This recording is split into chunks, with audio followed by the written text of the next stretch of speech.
Well, hello everyone, and welcome to the Super Coach Mates 2024 Brownlow Medal Watchalong. Tonight I am joined by Thomas. As per normal, so what we're going to do is we're just going to have a bit of a chit chat about the amazing two finals on the weekend, and just give our quick thoughts on what might happen tonight, before we actually sit back and watch the count ourselves. So, how was your weekend, Thomas? Yeah, definitely can't complain. Was lucky enough to. I know you went to the Brisbane Cats game, and yeah, I went as well. Yes. Which was definitely a very entertaining game, that's for sure. I've definitely jumped on the Brizzy bandwagon for the last 3 weeks, which has been nice, and yeah, good to see them doing well. I've got a soft spot for Brizzy as a St Kilda supporter, so yeah, it's been a good ride so far, and definitely a bit more invested in the final series, that's for sure. I think Super Coach with DR is going to be happy I said that, but yeah, no, definitely been a good final series. I think it started off pretty slowly, but definitely ramped up in the last couple games. Bar the calamity that Port showed up in the prelim final, I think the other games have been pretty impressive. So yeah, hopefully it's going to be a very good grand final, and Sydney and Brisbane, two sides of the story. One being, Sydney, the best team going around all season, and Brizzy, a team that have probably shocked a few punters with how bad they started, but they're starting to have all cylinders firing.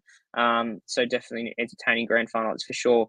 But yeah, as we said, how it's going to work tonight, we're just going to go for about an hour or so. I know to hop off in a little bit, but I'm going to try and give our kind of analysis on the prelim finals as they happened, whilst the red carpet stuff's going on as the kind of the beginning of the count's going. Then we're going to go talk into our kind of top games of the season that we took away from the year, and then leading into the Brownlow medal when it kind of is the tail end, or not the tail end, but when the juicy stuff happens, when the count's up and running, and kind of go through our thoughts on the top five to eight players that we think are around the money ball come tonight, and let's see who takes Charlie home for 2024. But whilst the intros and the formalities are happening at the Brownlow, your the top four takeaways for the prelim finals. Pretty good games overall. I know Port, and Nathan will do his rant in a minute about how Port kind of really fell apart. But yeah, first of all, heard Hinkley. There's been a lot of maybe not controversy per se, but a bit of discussion about Hinkley's future, and all throughout this season there was, question marks over whether he stays in 2025 or does he go, does he not? And I think it came out basically around that Hawthorn game that he was going to be contracted for next year. Do you think Port should have kept the faith in Hinkley, having watched this game against the Swans, or do you think, it's kind of a mistake moving forward, and Port are going to pay for it, and they need a new voice in the coaching box for next year? Well, I mean, this is always the discussion with getting rid of coaches: is what does it actually prove? Because if you get rid of the coach, yes, the players might get a fresh voice, but it just basically sets your whole club back. It genuinely, sets your club back a few years. I know there are exceptions to that, a la Craig McRae at Collingwood. But generally speaking, the biggest problem, I guess, is with getting rid of a coach is actually who comes in and replaces them. And I'm just not sure if there's any really strong candidates out there who could come in and replace Ken Hinkley, and perhaps take Port Adelaide to that next level, at least on paper. Because the one I keep hearing is Josh Carr, but he's already at the club, and I'm just not sure if moving on the senior coach and basically replacing him with his second the main assistant coach, is actually going to change anything per se. So that's sort of my, I guess, conundrum with the whole Ken Hinkley and Port Adelaide situation is historically, once you get past 6 years, if you don't win a premiership with that club, historically you don't win a premiership for your entire tenure. I think only a couple of coaches have done it. I think Mark Thompson did it with Geelong and Dimmer Hardwick did it at Richmond. But outside of that, there hasn't been that many since 2000. Oh, and Mick Moldhouse as well at Collingwood. But obviously he was at West Coast before in that 5-year block. So historically speaking, if you don't win a premiership inside the first 6 years, you're probably not going to win one. So Keeney's now at year 12. So based on that, it's probably not likely that he's going to win one. But again, the problem is who's next in line.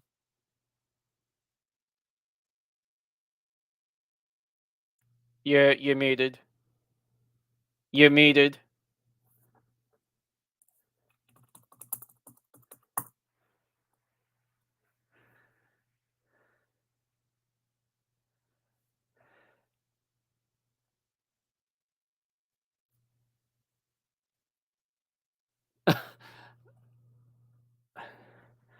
I don't think he knows.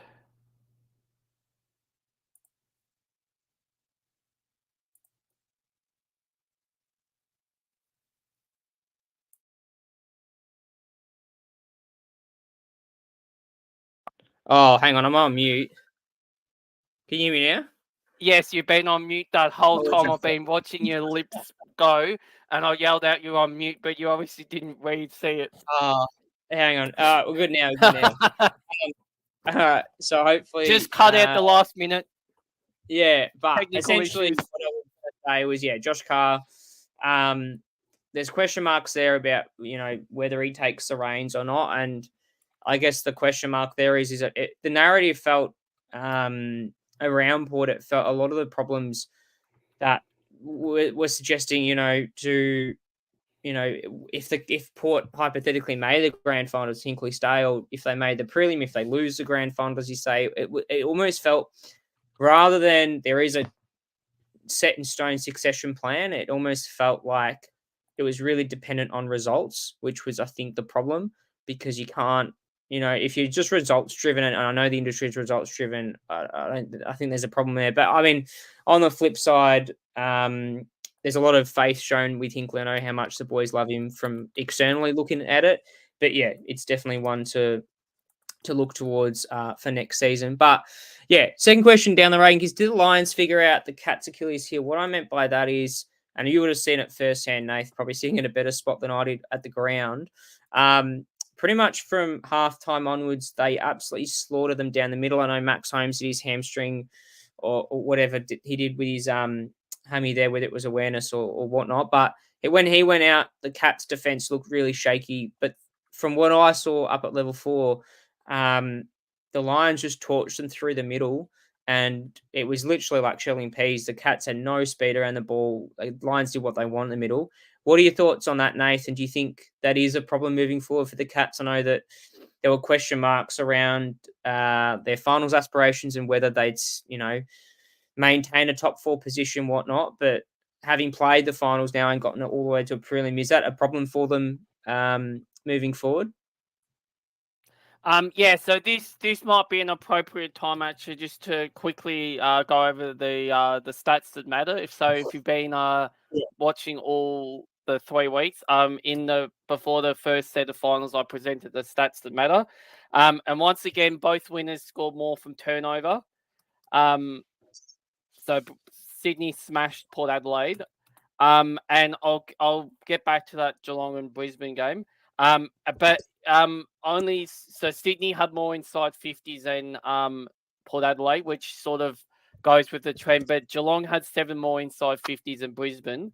So Brisbane were, I guess, a bit more efficient. Which, as I said, if you do all the stats, there are outliers. So again, this is just based off what the Premier's done on grand final day, so it doesn't always apply to all of the games, but it's pretty much it's pretty much sort of married up with what happens on grand final day, sort of with the winners and whatnot.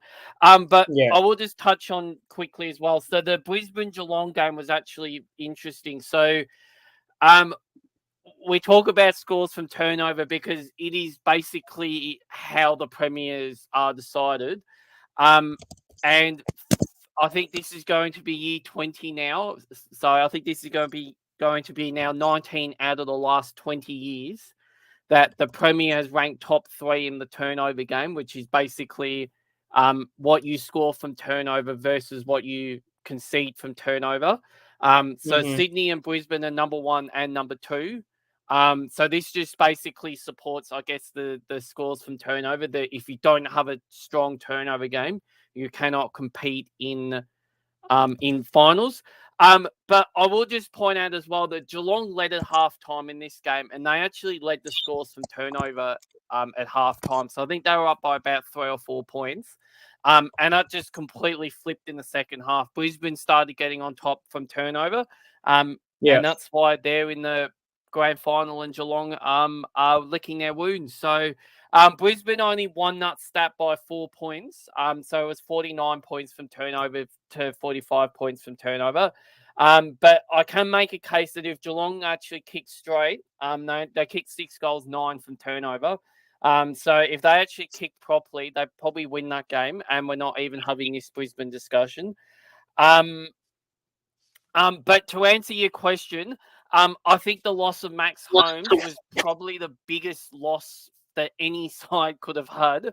I would think if there's probably one player at Geelong you wouldn't want to lose, probably outside of Jeremy Cameron and probably Dangerfield, it would be Max Holmes, just because of what he provides. And basically at halftime, I felt like he was close to the best player on the ground at halftime. He was leading Geelong's disposals. He was running up the guts, just doing whatever he pleased. And then basically as soon as he broke down in the third quarter, that's when Brisbane started getting back on top. And that's why they're in the grand final. And I should just give another shout out to Brisbane as well. I know I'm actually surprised that they got to this point, to be honest with you. But second week in a row, they won a high pressure game. So we speak about chaos versus control. Brisbane historically have been more of a control team where they possess the ball through kick mark. But the last 2 weeks, they've actually won the game by turning it into a chaos game, which sort of goes against what they do. And they've actually, won in a different way, which on grand final day, as we've spoken about, grand final day historically is a high pressure, high chaotic game. So I think the last 2 weeks bode really well for Brisbane, because that was my biggest concern, was I didn't know how they go against these, really chaotic teams, because I think they basically, in the home and away season, they basically split their chaos games 50-50. So I think they won 3 and lost 3 from their 6 chaos games. So that was my concern. But the last 2 weeks have shown to me that, yes, they can play a chaos game. And if they can get it on their terms, they're actually really hard to stop. So, to some extent, I think Brisbane did figure out that Geelong's Achilles heel being that if they get rid of the quick players out of the midfield, and basically just run the ball through the middle, that you can get Geelong, especially out the back, because of the way Geelong defend, that they are susceptible to conceding a large amount of score very quickly, which we did see that in the prelim, when I think Brisbane kicked 9 of the last 12 goals of the game, which historically just doesn't happen in prelims. Normally it's a lot more goal for goal. So I think Geelong were really hamstrung by the fact they probably lost their best player up until that stage. And full credit to Brisbane, because they took full advantage of that. And they're now in the grand final. So, I guess well done to Brisbane. Yeah, no, 100% agree. I think Holmes had a big say in that first half, and when he went out, Cats are pretty hamstrung down back, and I guess it shows the importance of speed on the ball and what Holmes provides moving forward. And I think that's a big problem that, or not a problem, but a thing that Geelong need to address moving forward. But moving on to the Sydney Swans, and we'll touch back quickly on the Cats at the end. I just got a question there, but yeah, with the Swannies, obviously they've had arguably, well, definitely out of Brisbane and themselves, have had the easiest run towards the finals, having played both their games at the SCG. Do you reckon it's their grand final to lose, or do you reckon if they, hypothetically speaking, do lose on the weekend, it's kind of a gallant defeat and they move on and they're still a threat moving forward? Or do you really think it's theirs to lose? And if they do lose it, regardless of the margin, they'd be kicking themselves? Look, I wouldn't say it's a foregone conclusion. Because a lot of the underlying stats that I've got in front of me now on my screen here, Brisbane are actually ahead of Sydney in those sort of key indicators for grand final day. But again, we speak about the turnover game. Sydney are ahead of Brisbane in the turnover game. And if you stack their profiles, they're basically very similar except for one area, which I think we're going to do a more thorough preview on later on this week of this game.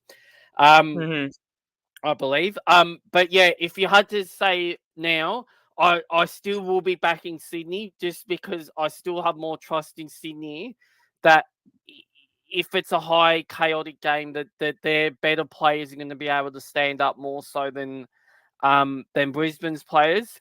And I just think about what the loss of Big O, Oscar McInerney does to Brisbane's sort of set up around the ground. I think it's a lot easier to, I guess, navigate a Callum Mills, who's probably, yes, he's an important player, but you generally would have someone who's sort of similar position that can come in and easily replace him, and you sort of don't lose a lot.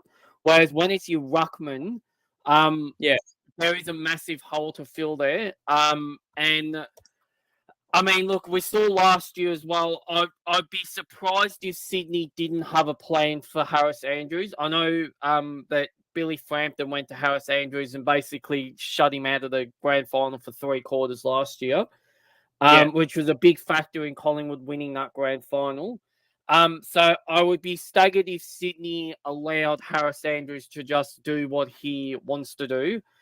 But then Sydney have the double tag in that they can go and tag Neale and Zorko if they choose.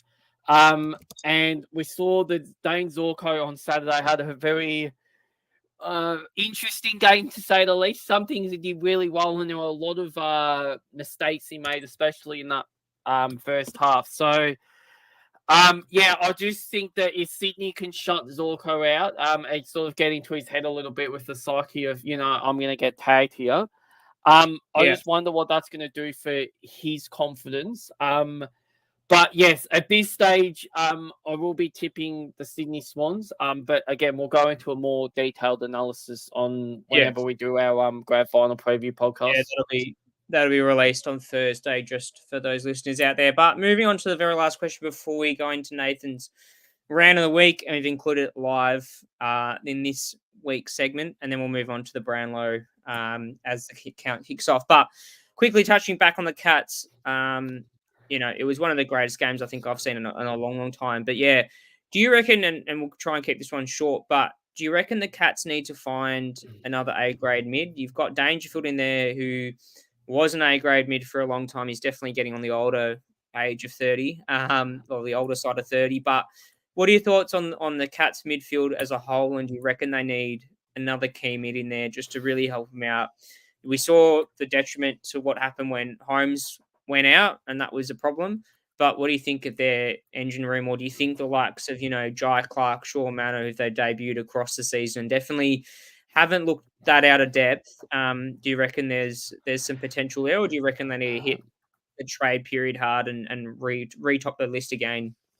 No, I'll just keep this short, sharp, and simple here. I can see now after watching that prelim, I can see now why they're chasing Bailey Smith so hard. If they had Bailey Smith in that team, I don't think they lose that run through the midfield because that's exactly the type of player that Geelong need. And it was evident once Holmes went off that they didn't really have that line breaker through the midfield. So yes, Geelong need to find another not necessarily A grade midfielder, but someone who's got a bit of run, a bit of grunt, a bit of curry in them, who can just basically run through and clear lines. Because it was evident from Saturday that as soon as they lost one player, that their whole run and sort of game just deserted them. And definitely having that other option in the team would definitely help them. But I think they do need to perhaps start looking at a replacement for Dangerfield as well, but that's another discussion. Yeah, no, 100% agree. Moving on to Nathan's Nags, I know he's got a few targets lined up, including a Geelong forward player, forward, who was definitely unders or performed unders on the weekend. But take it away, Nathan, and hopefully don't blow a fuse this week. All right, so I would like to start off with the Port Adelaide Football Club. So I really feel for your members having to watch that absolute debacle on Friday night. It's clear that based on the very limited time of what I saw of that game, that Port Adelaide do not have the list to be able to take them to the grand final. I know Port Adelaide supporters might say they were hamstrung by Houston and Farrell going out, and that's perfectly okay. But there is an old saying, and that is that health is your best friend. And unfortunately for Houston, just a silly act has potentially cost Port Adelaide and Ken a grand final spot, because I said that pre-finals that this was their best chance of actually making a grand final. They had the defensive system in place, which was always their Achilles heel coming into a finals. That looked solid. And then Houston goes and gets himself rubbed out with a really just dumb act. And Port Adelaide never really were the same team after that. I know they beat Hawthorn, and well done to them for beating Hawthorn, but they were never really a match for Geelong or Sydney, who were probably, a step above where, where Hawthorn were, in all fairness to Hawthorn. But to give up 76 points off turnover is just an insane score to give up in a final as well. So to put that into context, basically it was the highest score that any side had scored this year off turnover. And as we've touched on previously, if you are going to play this type of game, you need to be able to not only score from your own turnovers, but defend when you turn the ball over yourself. And it was clear on Friday night that Port Adelaide were unable to do that. So I don't know where to hear from Port Adelaide. If there are any Port Adelaide supporters listening live now, please feel free to drop a comment in the box about what Port Adelaide can actually do to help them get back on, to help them make that next step. Because right now, for me, I just feel like that this is Port Adelaide's, they get to prelims, they get to semi-finals, they have the list for that, but they don't have the list to go all the way and make a grand final. And obviously, if you can't make a grand final, you can't win a premiership. So if there are any Port Adelaide supporters out there listening, please drop a comment in the box and let us know about how they can improve. And my second man for the week. Now, it hurts me doing this because he was a really, really good player for Geelong in their premiership year. But on Saturday, poor Tyson Stengel might just as well as have kitted up and gone with a Brisbane Lions as a Brisbane Lions player. Had 11 disposals, which is one more than his preliminary final in 2022. He kicked no goals and 1 point.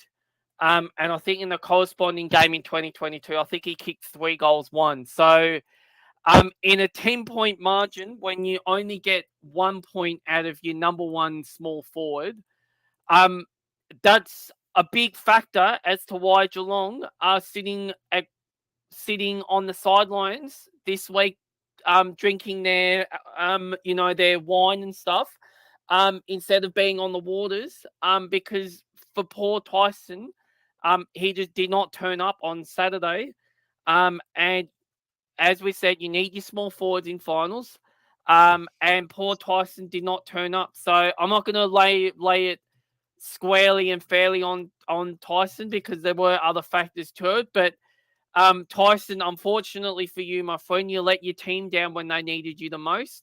And I don't know where to from here for you, buddy. Because I just worry about whether or not 2022 is actually just a one-hit wonder.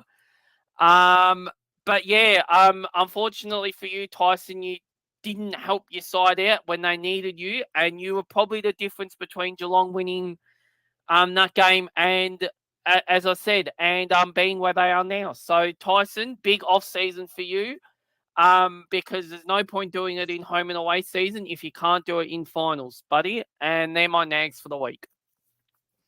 Yeah, no, fair enough. I know Stengel was definitely disappointing and would want to bounce back big time come round 1, 2025. But moving on to, before we hit the Brownlow, and I know the counts just started, they're into round 1 at the moment. Just wanted to give a kind of recap about our kind of best games of the year, as it is awards night, and kind of recognising those games that really encapsulated exactly why we love footy and things like that. I know I put this list together, Nathan, you can attest to it or disagree or add your own. But yeah, first one, I think we both agree on this one. Cats versus Lions, prelim final, best game I've seen live. I think just goal for goal, both teams going ridiculously helter-skelter to win, and it just went back and forth all game. There wasn't really any patch where any team looked down and out. Second, I know it's a bit of a bias, Saints versus Blues. I know Higgins scored the winner in that game. I think that was just one game that for a club like St Kilda really wanted to bounce into 2025. Guns blazing. I think they did that against the Blues, and to win in that fashion when we lost a lot of close ones throughout the year was definitely very satisfying as a Saints supporter. Round 3, number 3, Pies versus Lions. That one, I think, Nate, you attached to it that as a Pies fan, you're pretty happy with how that one went, just to come back from behind win, to kind of shut the haters out, to show, that Collingwood were still competitive and pushing for a final spot. Number 4 there, Bombers versus Pies. I believe that round 7 game was the Anzac Day game where it hit a draw. I think those two clubs, whenever they do play, it's always an amazing spectacle. And I think definitely if you ever want to go to an AFL game, Anzac Day is one to go to, just because of the spectacle, not only at the game, but the experience is always kind of a top 5 game, regardless of how you look at it. And just rounding it out, Port versus Hawks. I think that one probably deserves a mention, not because of maybe the skill level in that game or the best game going around, but I think it was one of those games where the Hawks rubber stamped their credentials as a team that were really serious, pushing to finals, but also Port creating that comeback from behind win and really set up the picture for that first final when they do play each other. And I think it will set it up again with all the conversations around Hinkley and Ginnivan moving into round or whenever they play. It could well be round 1 in 2025, but definitely sets them up as a rivalry for years to come. What are your thoughts, Nathan, on that top 5? And is there any other games that spring into mind that you think deserve recognition for how they were played this year?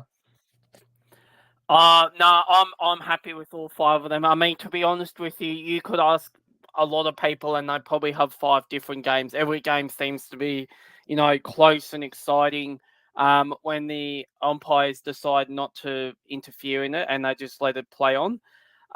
Yes, I definitely think the Geelong-Brisbane game's been the best game of the year. I actually think it was better than last year's preliminary final.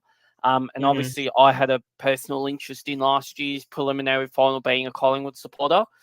But I just felt like, that was better. Saints and Blues, hard to go past that for theatre, for drama, the Carlton being in front, and then the late goal from Higgins.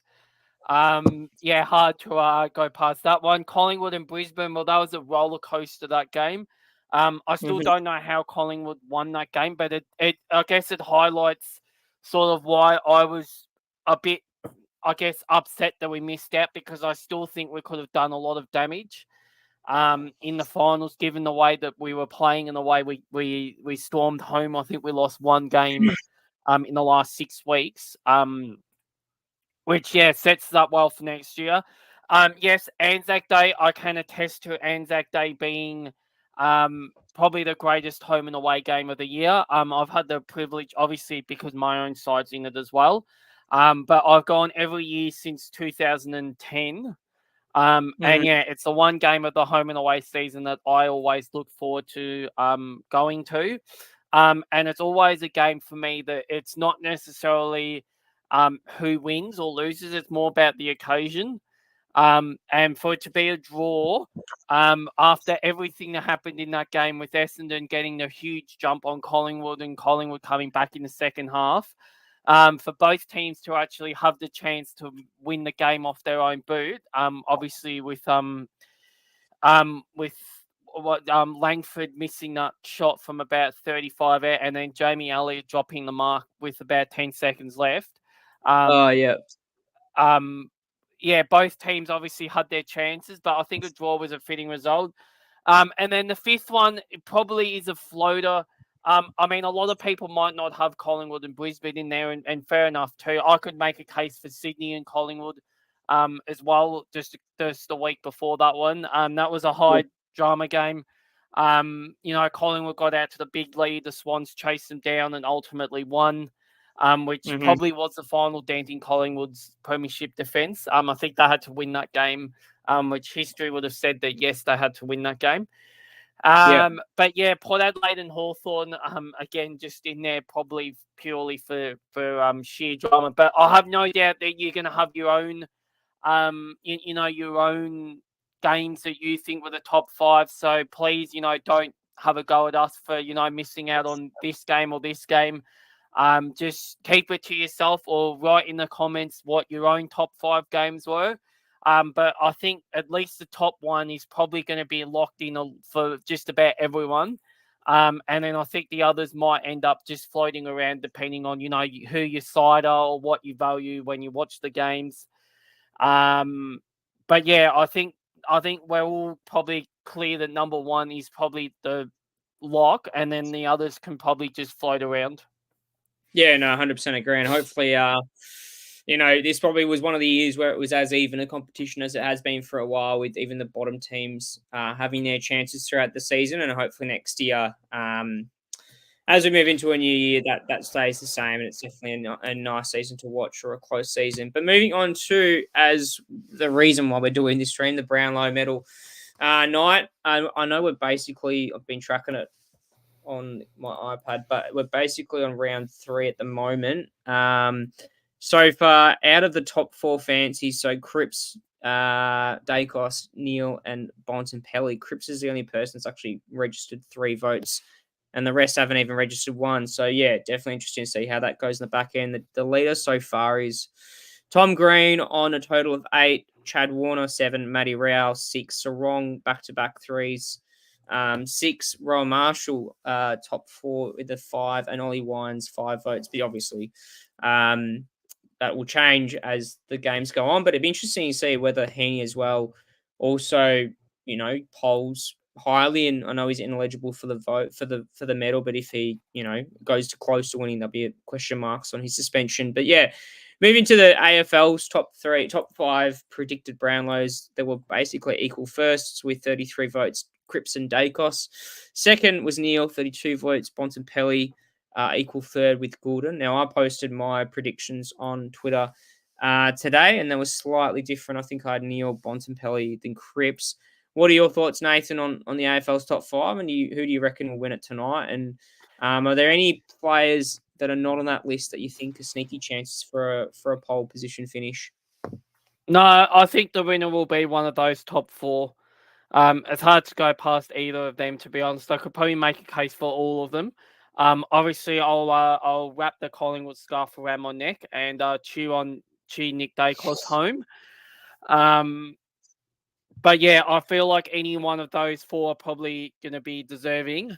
The one for me that probably I'm less confident on is Bontempelli, just because I don't know what impact Treloar's going to have on Bontempelli's votes. Whereas I feel like Cripps probably is going to get the lion's share of votes. Nick Dacos basically single-handedly was Collingwood's best, player for the year. I think the next best player is on about 6 votes. So I don't think Nick Dacos is going to have that factor of people, stealing votes off him. Obviously Degoe wasn't playing. And Neale just always seems to vote. He is an umpire's pet.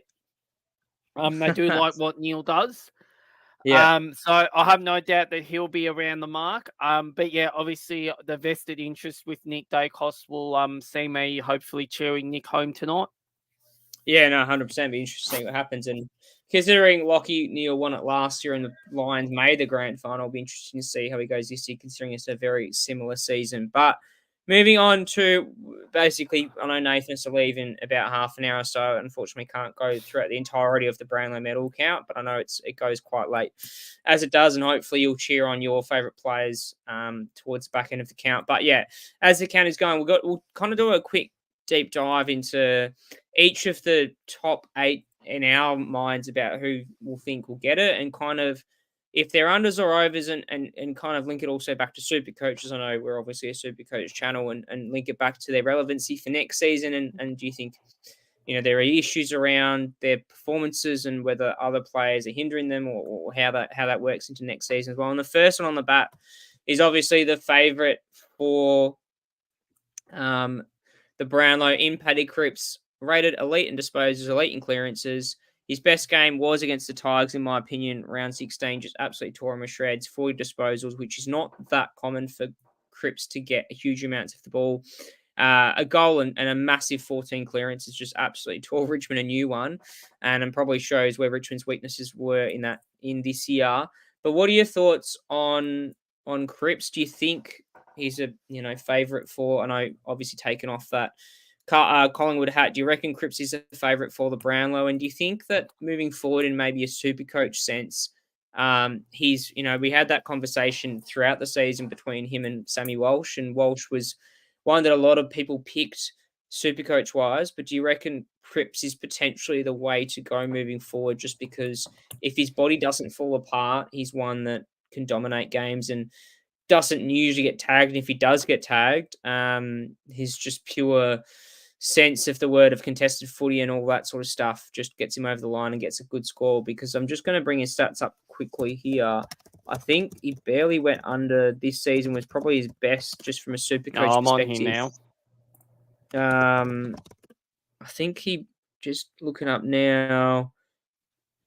Yeah, low score of 75 and a best of 144, and it was back-to-back 144s and an average of 110, so basically matched his 2022 output, which was his Brownlow year. What are your thoughts on Cripps? Do you reckon he's the favourite, and do you reckon he's outright favourite, or? And then linking back to Supercoach, what are your thoughts on him as a selection next season? Well, I know the market's had him as his favourite, only just.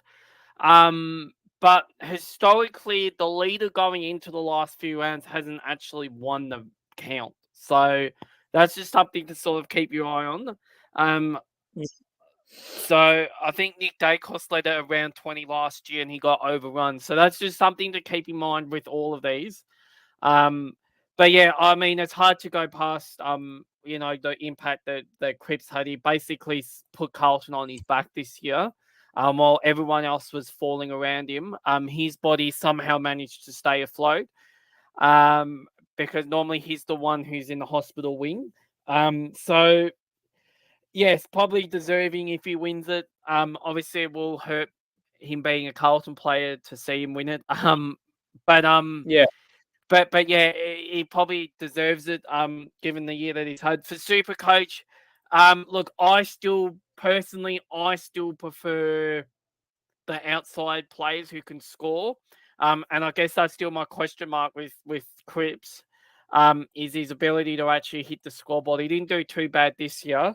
But I think Sam Walsh had a bit of an underdone preseason as well, which didn't really help Walsh. And he also, weirdly, he was one of the ones that got impacted the most by the holding the ball, the change to the holding the ball rule. He seemed to get pinged a lot more after they changed it. So I don't think Sam Walsh will have as bad a year this year, from a super coach perspective as what he did this year. I don't think that will happen again next year. I'd be very surprised if it did. So yeah, I still think if you're going to go between the two, I still think I'd be leaning towards Walsh. But yeah, you can't go wrong if you start Cripps, to be honest with you. You know what you're going to get from him. But yeah, I think for me, I just prefer the type of midfielders who can probably perhaps impact the scoreboard a bit more than what Cripps has done. Yeah, no, 100% agree. I think he has had close to his best season. I think he's, everyone said it as a Carlton fan that he's dragged his team across the line multiple occasions. It's, from a super coach perspective, does his body break down eventually? I know he gets banged up as the season goes on, but I think, the Blues have to look at how their lineup looks next season. I know there's whispers that I did hear on the Dan Does Footy podcast that potentially Mitch McGovern might play forward this season. Next season. So that changes up Carlton's dynamic as Cripps playing more forward at times. Does his midfield output decrease as he gets older? Yeah, it's definitely one to watch out for. But hopefully, yeah, it'd be definitely a deserving winner for the Brownlow. But moving on to the next player of focus is your main man, Nathan. I'd probably temper the amount of bias you're going to give here, but he's elite in disposal, elite in clearance, is a ridiculous player, I think, from the outset. Any club would love to have him in their side, and the fact that you've got two of them is ridiculous. I think every time he kicks for goal and he gets it in pretty much. Best game, and I guess you can attest this or disagree, agree. Best game, in my opinion, was against the D's, round 24, had 40 disposals, 2 goals, 10 inside 50s. D's paid literally no respect to Dacos whatsoever. Do you think that I'll probably phrase it this way, Nathan. I don't think Dacos has done overly too well to start off the Brownlow, but I guess it's Dacos because it can do anything as the count progresses. But from a footy perspective, Nath, are you surprised that teams don't tag him as much as every time, say, Finn McGuinness comes at Hawthorn and goes head to head and just tags him to smithereens pretty much. Are you surprised that teams don't tag him as often as he does, or do you reckon he's just one of those players that's untaggable in the sense he can play all around the ground to avoid the tag? And then moving on to next season, do you reckon his progression improves as a footy player? Do you reckon there's a bit of regression? I know he's quite young. He's, exceeded basically every sort of expectation possible. But what are your thoughts on Dacos moving forward into next season? Do you reckon he's a lock in Supercoach sides for years to come, or there are some question marks as he gets older and more experience and more expectation weighs on him as a player?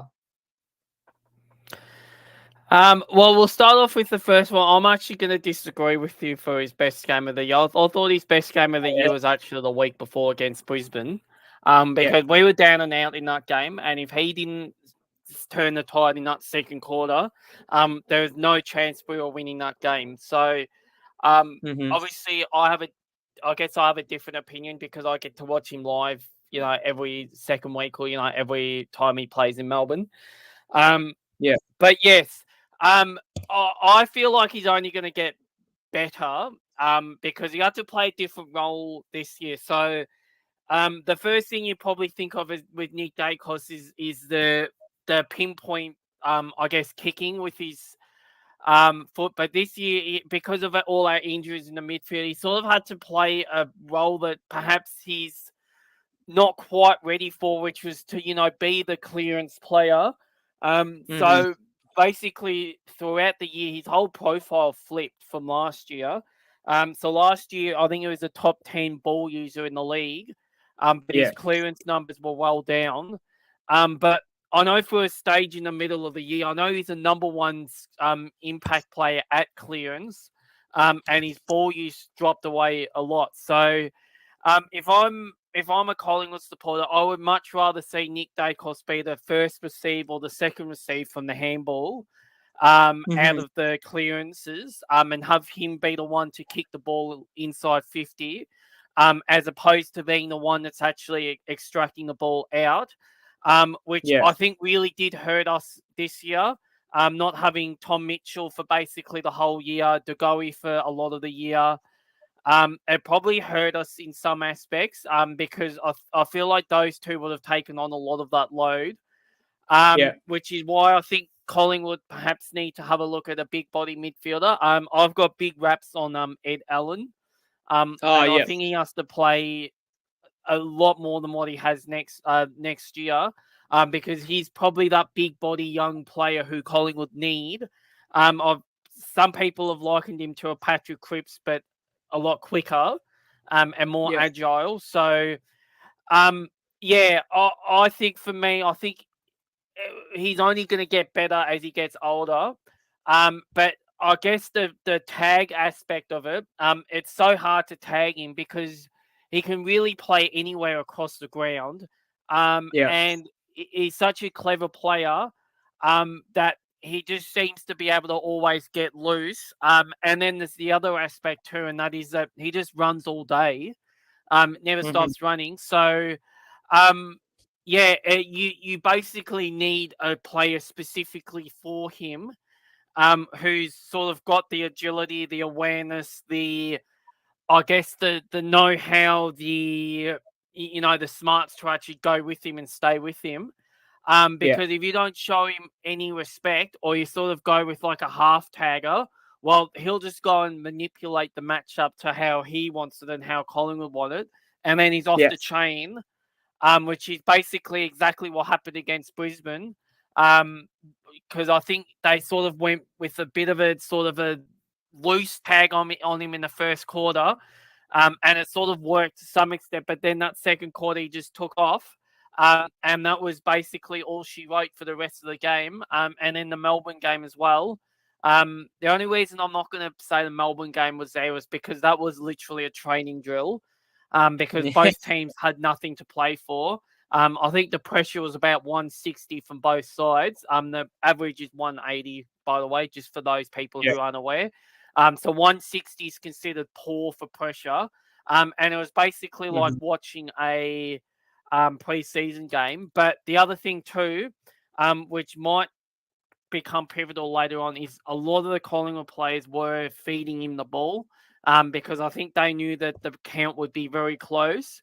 And I think by doing what they did, they probably assured him of the 3 votes in that final round, which could end up being the difference between him winning and him falling short. So, obviously love watching him play every week. If there's probably a player that any club would want, it's probably this guy just because of what he's doing already.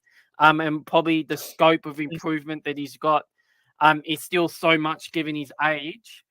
I wouldn't be surprised if Nick won it. And obviously, as I said, because I'm a Collingwood supporter, I will be cheering him home. No, 100%. Agree and hope for all the best with regards to how he goes in the Brownlow. But moving forward to the next person in line, which is someone that currently we're at round 5, is on 2 votes. So, very slow. It's surprisingly a very slow start for a lot of these players that are potential winners. Bar Cripps is in the top 3 at the moment. But, as you said, they do tend to come home quite strong. He's rated elite and disposed elite in clearances. We all know that. Best game, in my opinion, was versus the Bombers in round 24. 40 disposals, 1 goal, 7 marks. Just tore them apart and probably rubber stamped his credentials as a wise, one of the best going around.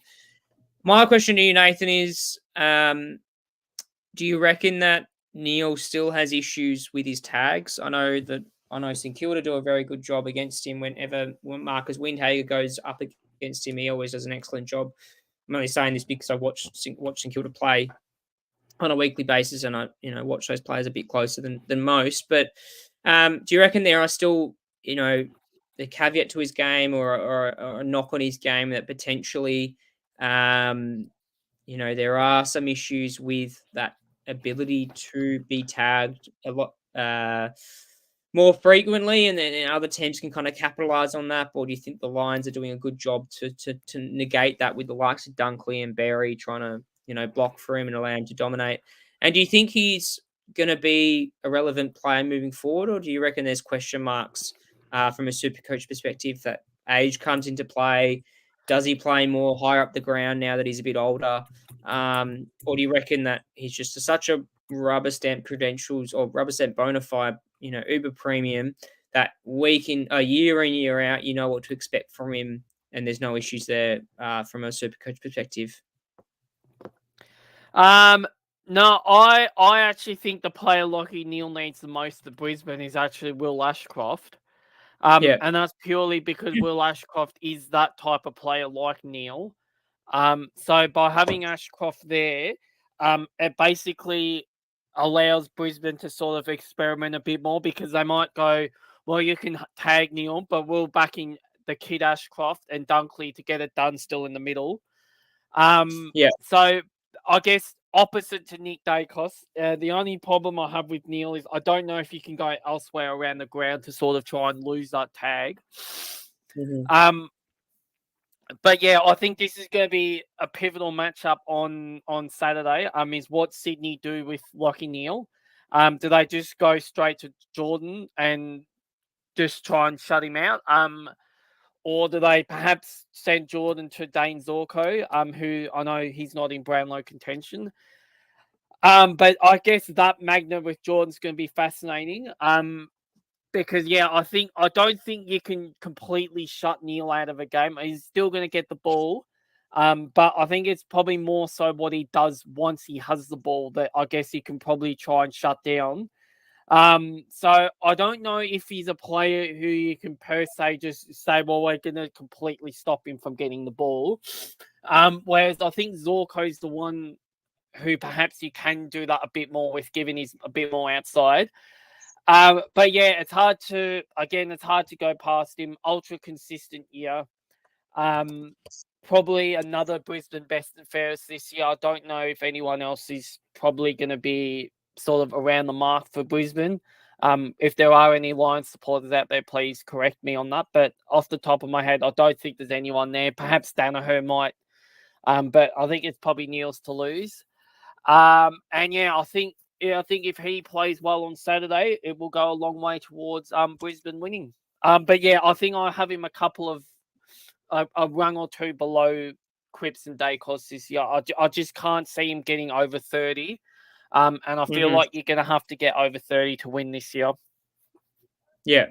Oh, yeah, 100%. I think potentially, I think this will be a problem for Neale moving forward in the Brownlow counts, for the next couple of years when he's around. Potentially that the likes of Ashcroft coming through the ranks is going to really dent his chances. And Dunkley's always going to take points off him when he does have his odd spike games with regards to getting noticed on the field. But yeah, it'd be interesting to see how he goes next year. And he's always a severely underrated pick, in my opinion, Supercoach wise. I think no one in the immediate community in Supercoach paid him any sort of respect this season. He kind of showed his doubters that when he gets the ball, he's going to make the most of it and he's going to score like crazy. And there was definitely a few spike games in there that made non-owners pay Supercoach wise. But moving forward to the fourth player off the cap of the ranks, Bontempelli was obviously rated by his peers as the best player this season in the AFL Awards earlier this month when they released the All-Australian side.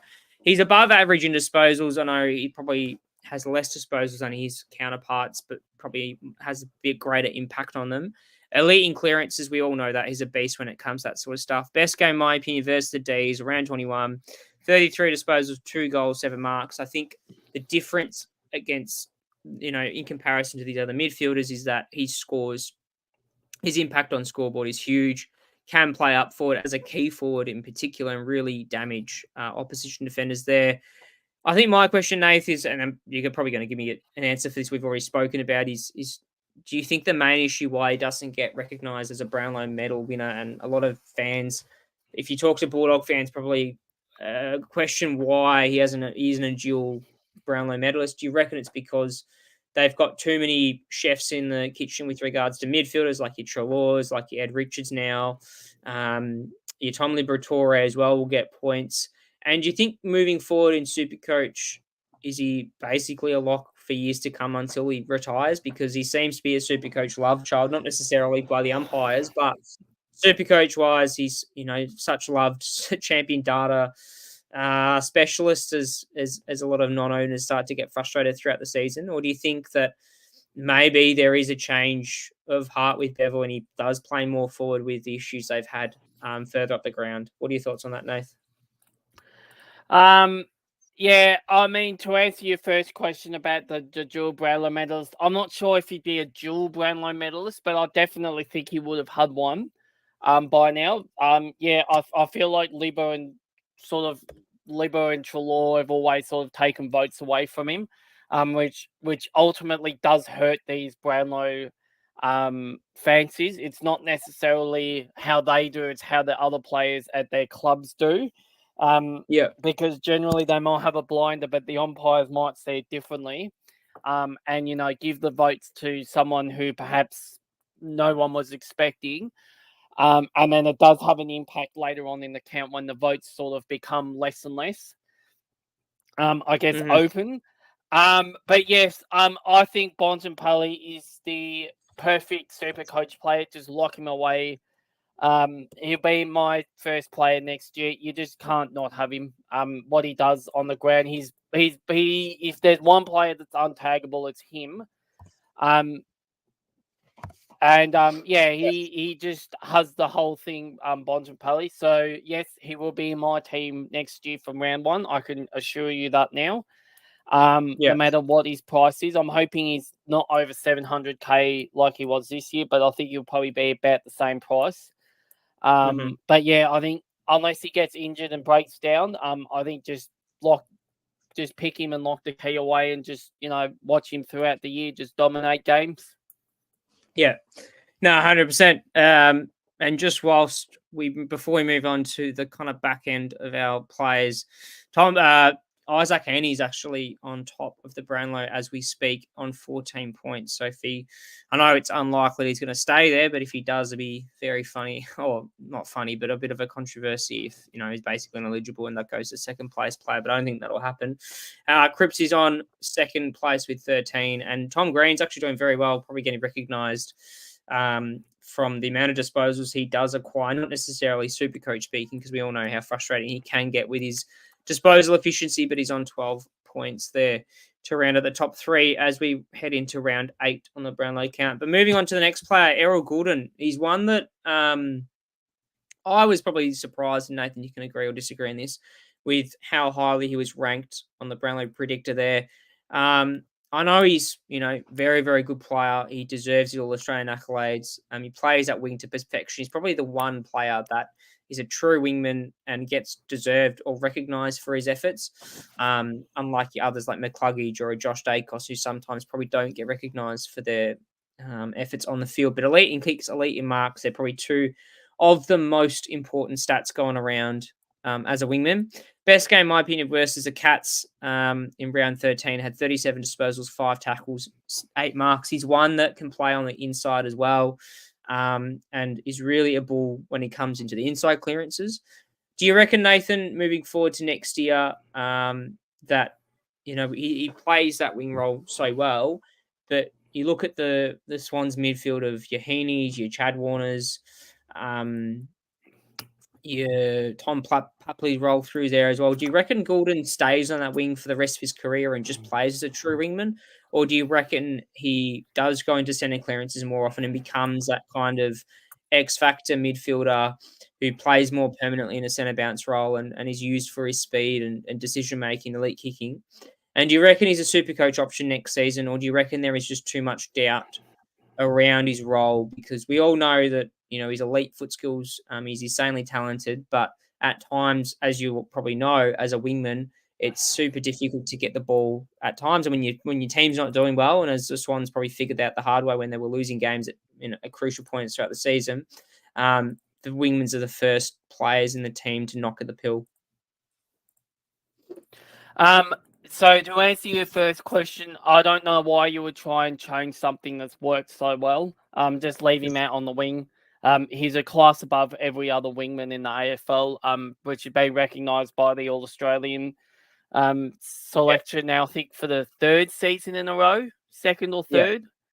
So it's clear that what he does is the best wingman in the AFL, and I just worry that if you move him out of that wing and put him more inside, that they might perhaps lose what's made him so good. So yeah, I'd just probably leave him on the wing, unless he wants to go in the midfield himself. Then that might be another discussion point. But I think for him and the way he plays, I think the wing is the perfect role for him. Super coach, he's still probably on my no-go list.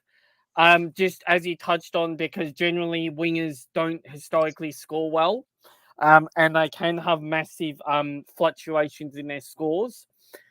Which you might get a 150 out of him, and you might go, he's on top of the world, but then he might throw in a 60 or 70, and cost you a final, which I just don't think you can have that. But yeah, it's hard to ignore the pure non-super coach stuff, that he's probably the best in his, I guess, class and what he does. But yeah, for super coach, he's still probably an avoid for me. But I do like watching him play. Got a great left foot. Arguably the best left foot in the comp, to be honest. And like Neale, he's going to be a massive factor in Saturday in what way this game swings. Because at least the stats I've got in front of me say that it's probably going to be a close-ish game, like most grand finals are always predicted to be. But generally, there's one or two players who rip the game away from the opposition, a la Nick Dacos last year and Isaac Smith in 2022. So the games are made for these types of players, I guess, to have a big impact on it. And yeah, I think Gordon's one who really can turn the tide in Sydney's favour. So, love watching him play. But yeah, for super coach, he's just not going to, unfortunately, be in my side anytime soon. Yeah, no, 100% agree. He's one that I know he was a pretty good selection at the back end of the season when he did have some spike games at crucial times towards Supercoach finals, but I think you are right. Just the role is a little bit too volatile. I think we know how well Heaney played in the midfield rotations this year. I don't think they're going to change that moving forward. You got Warner, who's still young. You got Rowbottom as a tagger. Jordan's a tagger. Or Rowbottom's more a defensive mid. But yeah, you get what I'm talking about there. But Gordon, I think, is so important for that wing role. Plays it superbly. I don't see why, don't fix something that's not broken, essentially, is what I'm saying. But moving forward to now, we're talking outside the top four of what the AFL predicted. Caleb Sarong, who's actually on the tracker at the moment. He is currently on the top 5. He's 6th at the moment with 11 votes. So yeah, definitely cashing on his early good form. Elite in handballs, elite in disposals. We know that how much of the pill he racks up, and it's frustrating as super coaches, I think, towards the back end of the season, particularly when he kind of slowed down, that he wasn't really getting bang for buck with dispose. I think a big reason of that is he's in and underplay, gets the ball out to the kickers like your Hayden Youngs and your Brayshaw kicks it a bit more often than they're not. But yeah, I think the best game he played was round 1, 46 disposals, 7 tackles, 10 clearances, just went absolutely bananas. Unfortunately for Supercoach moving forward, it was kind of frustrating because he would get similar numbers, and it wasn't until he got a 40 that he was cashing in on a good score. And you've got to look at it next year, Nathan. I wonder, does he get picked, or do we look elsewhere? Potentially a Hayden Young or a Brayshaw, because, as an owner myself, I was definitely annoyed. I did pick him up early, so I cashed in on his early scores. But I think moving forward, you have to ask the question, does that change when, he's essentially getting 35, 36 touches and barely scoring a ton? Are there questions mark there, or do we reckon that's more of a problem with his disposal efficiency, or are there questions around the midfield mix and there's too many players taking points or more important points off him? What are your thoughts there, Nate?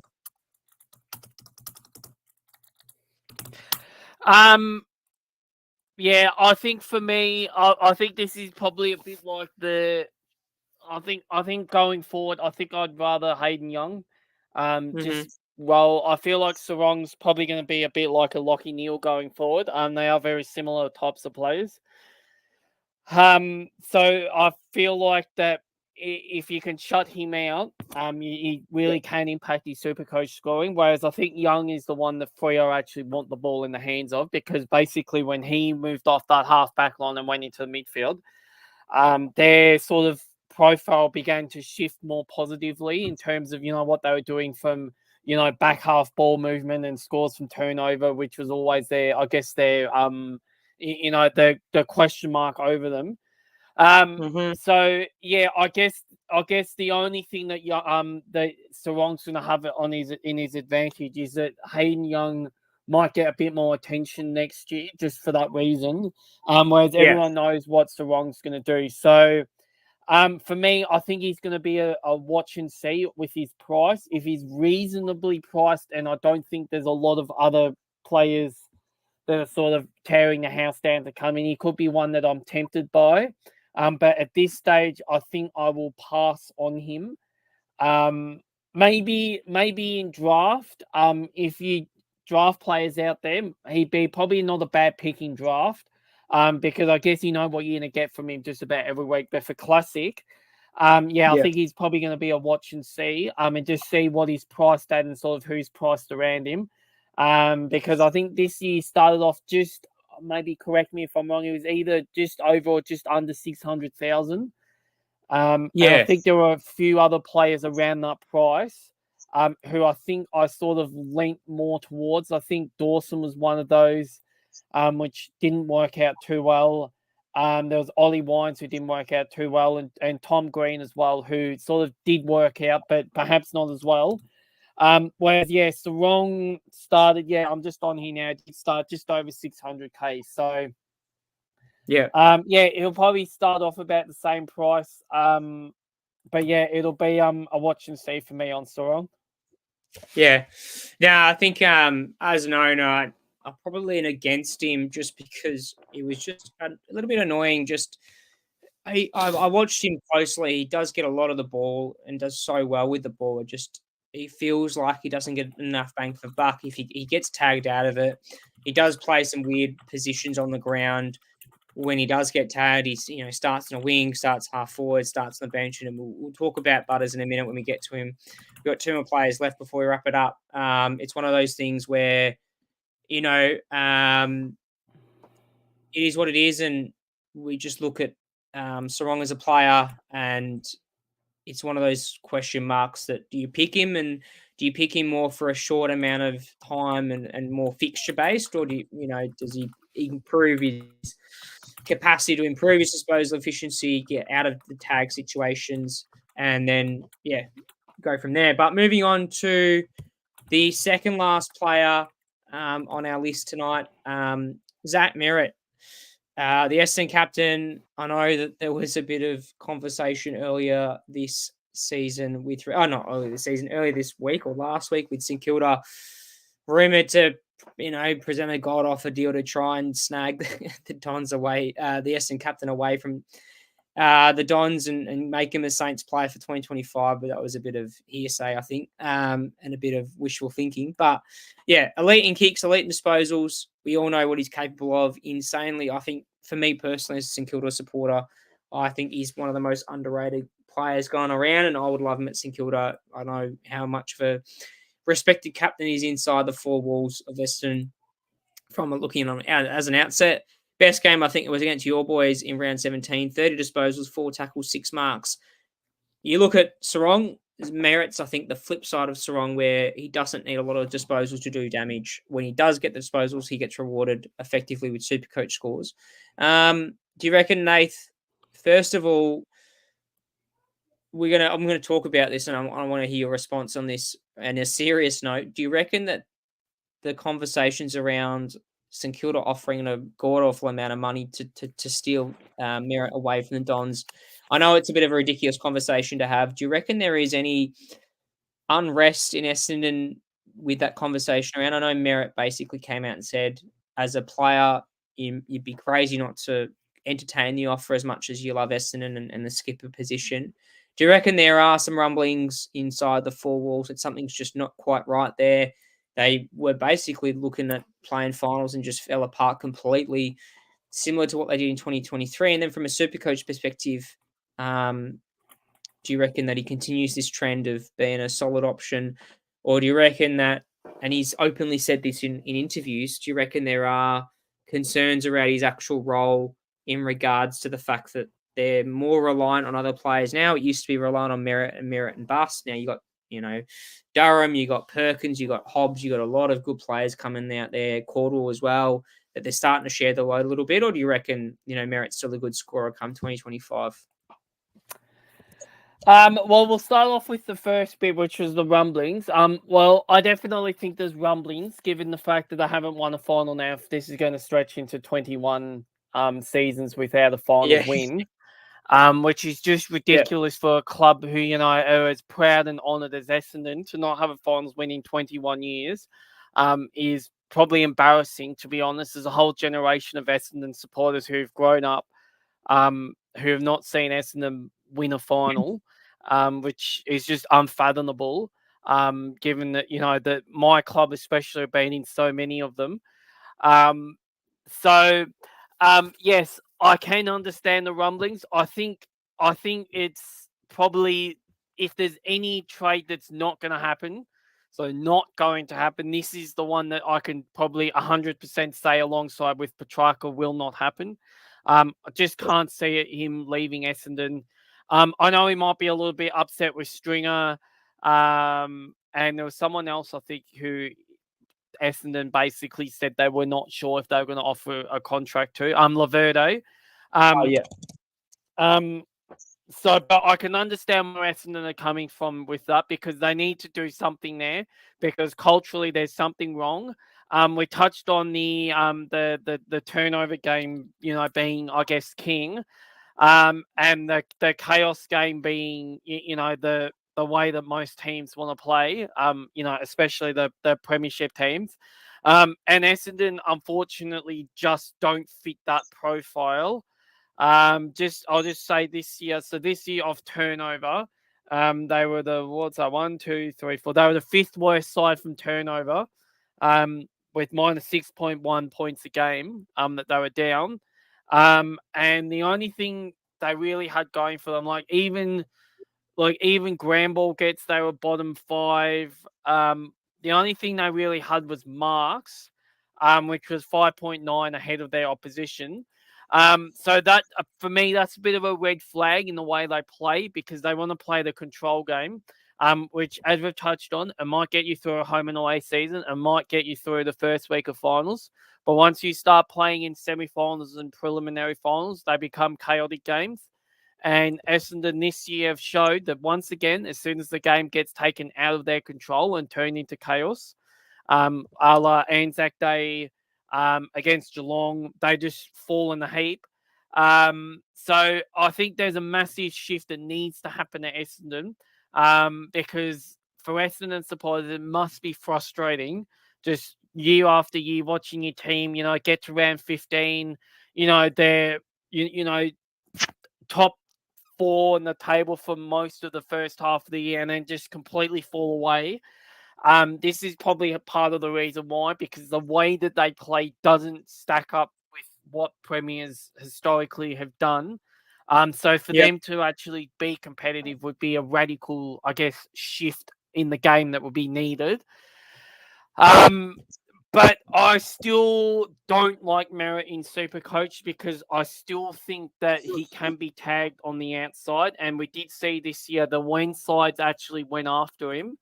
Essendon really did crumble without having Merritt's, I guess, calming influence. So, yes, I still will avoid Merritt, but I think he's a great player when he doesn't get tagged. When he gets tagged, I guess they're the games that I'm probably more watching for with him, whether or not he can work his way through the tag. And I guess what Essendon do as a club, knowing that their captain, their best player, their best ball user is getting tagged, how do they free him up? Like Collingwood do with Nick Dacos, to try and get him in the game. Because, again, like Neale, I don't think he's got the ability to go elsewhere and do it as effectively as what he does in the midfield. So I guess that's the question mark for Merritt. So yes, I think he might be in the Sarong basket where he might be a bit of a sit and watch if he's reasonably priced. It might be tempted. But yeah, I think at this stage it's probably going to be a no for me. Yeah, no, 100% agree. I think, we'll have that conversation come pre-season next year about how they're going as a club. But yeah, there are concerns with Merritt's scoring, but not scoring potential. He's scoring potential, but how we'll go next year with, there'll be serious questions asked with the young group come Essendon's way, whether there's more responsibility needed on those younger players in the midfield. And yeah, whether, he does play a half forward role, pushing to the midfield very well as well, whether there's more sharing responsibilities around stoppages, because he's one of those players that, not just knowing from what I've seen, watching his interviews and as a captain, he's very sacrificial, I think, and will always put team first. And he has so much respect for other players and whatnot. And I think a lot of high expectations on the other players in that club. So yeah, it'd be interesting to see how he goes next year. But I wouldn't be surprised if he either stabilizes or does decrease a little bit in scoring output, because yeah, there are other players that we'll talk about come the off season and pre-season next year that are definitely in that mix to take the next step into the Supercoach Elite category. But moving on to the last play before we wrap it up. We're only on to round 9. The Brownlow count's on it. The Brownlow count's going to go for a while longer. It's already 9 o'clock as well.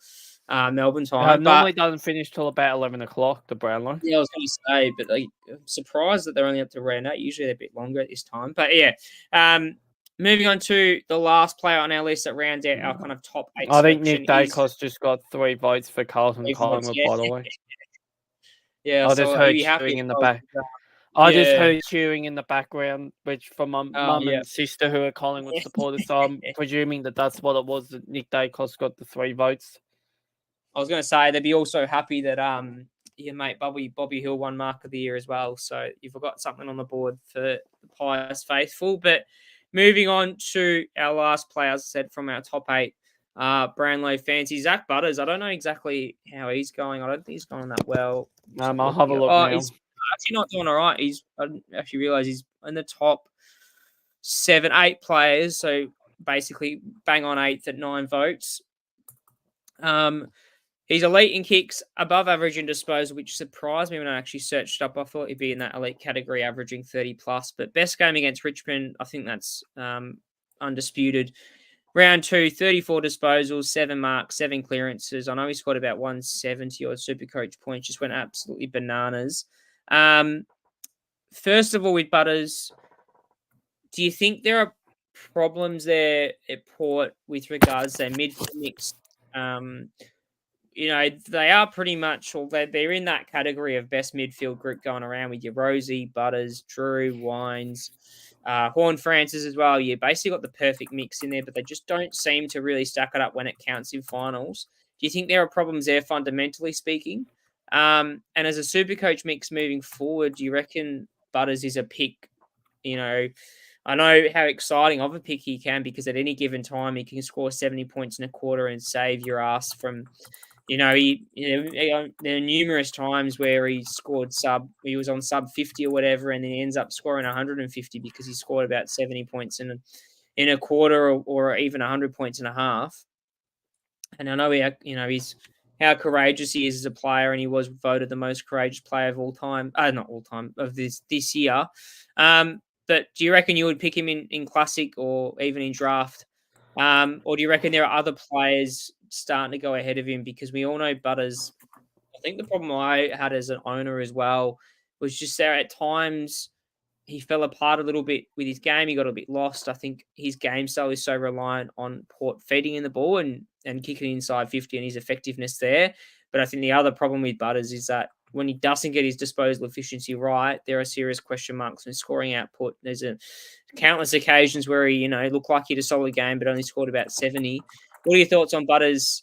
Well, first of all, Port's midfield and the problems that might lie there, and then Butters' pick for Supercoach moving into 2025.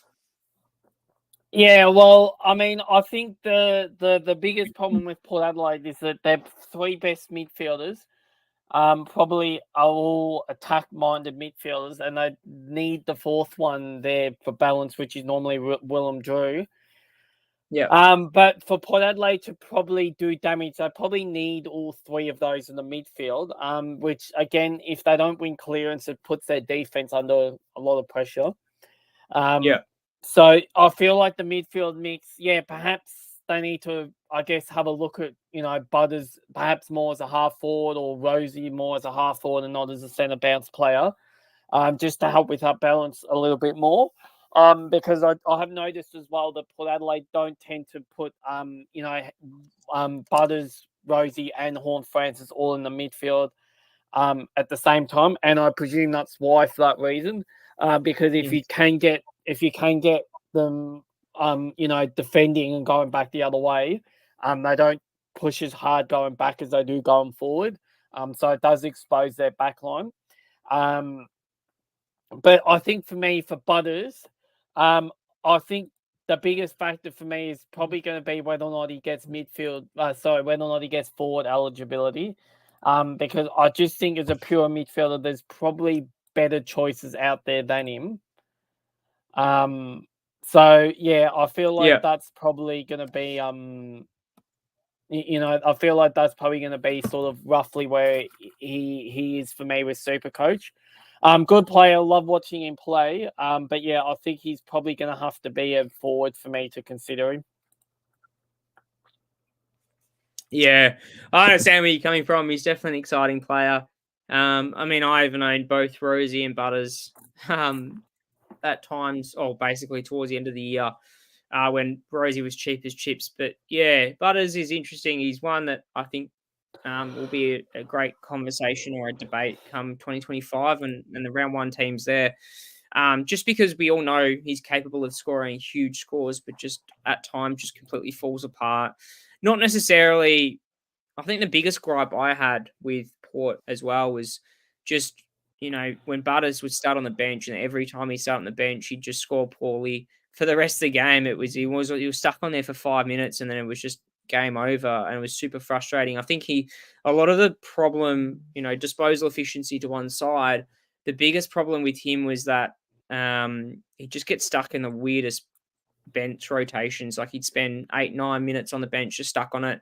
And I think it's the same problem with some maybe Dogs mids as well, not necessarily Bontempelli because he's just so important to that Dogs midfield group. But just the amount of time and rotations are so important. Like you look at players like Cripps, Bontempelli, Jack Steele was, for example, from St Kilda, they play high minutes in the midfield and don't get rotated much. But you got Butters, you got Rosie, you got Windhage, you got Horn-Francis, Drew, Wines. There's 5 midfields they've got to rotate through, and those sports scientists on the bench are definitely very by the book when it comes to making sure their players are in tip-top shape. And yes, they are. Butters is one that has probably question marks in next year, and I guess it's more of a rotational thing than his actual scoring potential, because we all know that if he was on the pitch for 80% plus consistency game time, he'd be scoring nuts most weeks. But that's all we got time for tonight. Hopefully you enjoy the rest of the Brownlow. I know we're basically at round 10, I think. So getting slowly halfway through the count. I know that normally they're pretty slow in the first half of the count with the Markley, the goal of the year as well, which I think Harley Reid won that one. From what I saw. Jim Stein's Memorial Award. Oh, yeah. So there's a few awards there, and hopefully you're able to watch the back end of it as much as we love to stick around. I think it'll be a little bit late for us as well.